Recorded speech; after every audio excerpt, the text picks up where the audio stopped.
शहर से निकल के गांव में जा रहा है। शहर में टेस्टिंग लैब बनाई गई है, क्या इस तरीके से देहात में भी टेस्टिंग लैब बनाई जाएगी सर? शहर में जो बड़े जितने हॉस्पिटल हैं सब शहरी क्षेत्र में हैं, और इसके अलावा जो है तो यहाँ ग्रामीण क्षेत्र से भी लोग आ रहे हैं, साथ ही साथ शहरी क्षेत्र की भी पॉपुलेशन काफ़ी है। तो उनको फैसिलिटेट करने के लिए महावीर चौक में बनाया गया हुआ है एक प्रशासन की तरफ से, और अगर आवश्यकता पड़ती है तो उसके हिसाब से उसको अन्य जगहों पर भी स्थापित किया जा सकता है। उस तरह से की व्यवस्था हम लोग करेंगे। अभी तत्कालीन व्यवस्था के तहत जितने भी हमारे ग्रामीण क्षेत्रों में जो सामुदायिक स्वास्थ्य केंद्र हैं, हर जगह परीक्षण हो रहा है, टेस्टिंग की जा रही है। और साथ ही साथ जैसे जहाँ भी कोरोना के पॉजिटिव व्यक्ति आ रहे हैं उनके प्राथमिक और द्वितीयक सैंपल लिए जा रहे हैं। सभी व्यक्तियों की कांटेक्ट कर टेस्टिंग करी जा रही है। कांटेक्ट में जो भी लोग आ रहे हैं उनका हम लोग सैंपल करा रहे हैं। और साथ ही साथ जो कंटेनमेंट जोन बन रहे हैं जहाँ केसेस हैं उन क्षेत्र के लोगों का भी सैंपल सर्वे किया जा रहा है, और साथ ही साथ आवश्यकता अनुसार उनका टेस्ट कराया जा रहा है। तो टेस्टिंग की सुविधा पर्याप्त है, काफ़ी प्रगति हुई है, और लगातार इस परिस्थितियों पर प्रशासन द्वारा, चिकित्सा विभाग द्वारा निगाह रखी जा रही है। जैसी भी आवश्यकता होगी हम लोग उस हिसाब से प्रयास करेंगे। अच्छा सर, जिस तरीके से कोरोना के मरीज बढ़ रहे हैं उसके लिए जिला प्रशासन ने क्या तैयारियां की हुई हैं, किस तरीके से हॉस्पिटलों को? जिला प्रशासन द्वारा एक तो बेगराजपुर का हॉस्पिटल ही है, उसकी अपनी पूरी क्षमता है। इसके साथ साथ अतिरिक्त में एसडी इंजीनियरिंग कॉलेज को भी चयनित करके रखा गया है। वहाँ पर भी बेड की सुविधाएँ और जो भी आवश्यक उपकरण की या जो भी सुविधाएँ की जाती हैं उसकी व्यवस्था की जा रही है, और तैयारी स्थिति में है। और इसी प्रकार से जो श्री राम कॉलेज है वहाँ की स्थिति भी कंप्लीट है, और साथ ही साथ स्वामी कल्याण देव आयुर्वेदिक कॉलेज है। तो हमारे पास पर्याप्त भी अतिरिक्त सुविधाएं हैं, जिससे कहीं कोई समस्या नहीं है। आवश्यकता अनुसार उनको हम इस्तेमाल कर लेंगे।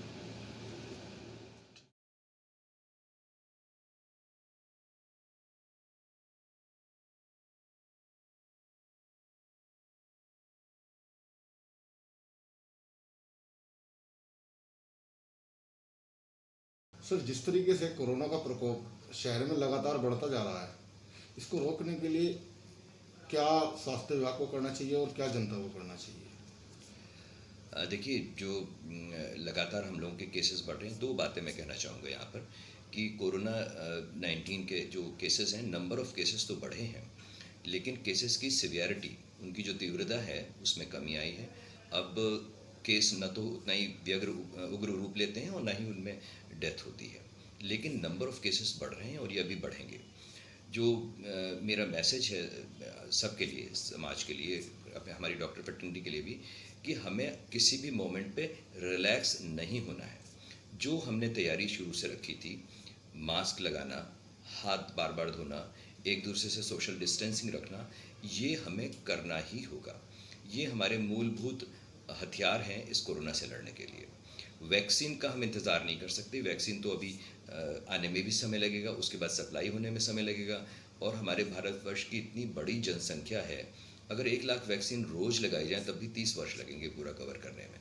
तो इसका मतलब यह है कि वैक्सीन एक अच्छा तरीका होगा, लेकिन हमें वैक्सीन के भरोसे नहीं बैठना। भरोसा तो हमें अपने आप पे ही करना होगा, अपने यहाँ पूरी तरह से सावधानी रखनी होगी। लगातार केसेस बढ़ रहे हैं, उसकी एक बड़ी वजह है लापरवाही। अभी जब आप कभी बाज़ार में जाइए, आपको बहुत सारे लोग बगैर मास्क के दिख जाएंगे। सोशल डिस्टेंसिंग की तो धज्जियाँ उड़ाई जा रही हैं। भारत सरकार ने, उत्तर प्रदेश सरकार ने, जब ये कोरोना की महामारी शुरू हुई थी तो जो लॉकडाउन किया था, एक बहुत ही बहुत बुद्धिमता वाला स्टेप था, कदम था, और हम सब लोगों के लिए मैसेज भी था कि देखो, इस तरह से लॉकडाउन करके, अपने आप को कर्टेन करके, अपनी आदतों पे सुधार करके हम इसके फैलने को रोक सकते हैं। उसके बाद फिर लॉकडाउन धीरे धीरे हटाया गया। हटाने का मतलब ये नहीं था कि कोरोना ख़त्म हो गया है। हटाने का ये मतलब था कि अब आम आदमी को, आम जनता को सिखा दिया गया है कैसे इससे बचा जा सकता है। अब उसकी भी तो जिम्मेदारी है, एक आम आदमी की भी तो जिम्मेदारी है।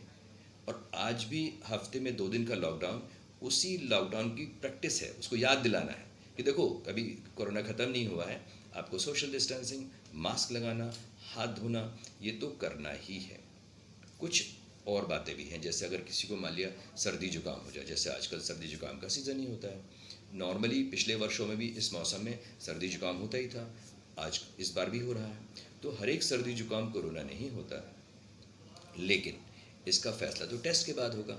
तो प्रैक्टिकल बात, ये व्यवहारिक बात ये है कि प्रत्येक व्यक्ति जिसको सर्दी जुकाम बुखार होता है, वो ये मानो कि हो सकता है उसको संभावित कोरोना इन्फेक्शन हो, तो अपने आप को आइसोलेट करो, लोगों से मिलना जुलना बंद करो, कोशिश करो घर में भी आप एक कमरे में रहो, मास्क तो अवश्य लगा कर रखो। अगर मास्क लगा लिया, अगर दोनों व्यक्ति मास्क लगाते हैं, जो व्यक्ति दो व्यक्ति आपस में बात कर रहे हैं, दोनों व्यक्ति अगर मास्क लगाते हैं तो आप देखेंगे कि इसके फैलने की जो रफ्तार है वो 90% तक कम हो जाती है। अभी जैसे आप जब आए तो मैंने मास्क लगा रखा था, अब जब मैंने देख लिया कि मेरी और आपकी डिस्टेंसिंग जो आप उससे इंटरव्यू ले रहे हैं डिस्टेंसिंग सफिशिएंट है, हम 2 मीटर के डिस्टेंस में बैठे हैं, तो फिर मैं आपसे मास्क हटा के बात कर रहा हूँ। अगर लेकिन मुझे जरा सा भी है कि कोई भी व्यक्ति आता है, मैं फटाक से दोबारा तुरंत मास्क लगा लूँगा अपना।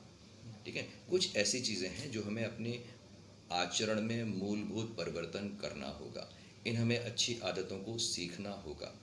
अब सर्दियों के बाद, बरसात के बाद सर्दियाँ आएंगी, फिर ये सर्दी जुकाम के केसेस बढ़ेंगे और WHO के अनुमान के अनुसार कोरोना के केसेस भी बढ़ेंगे।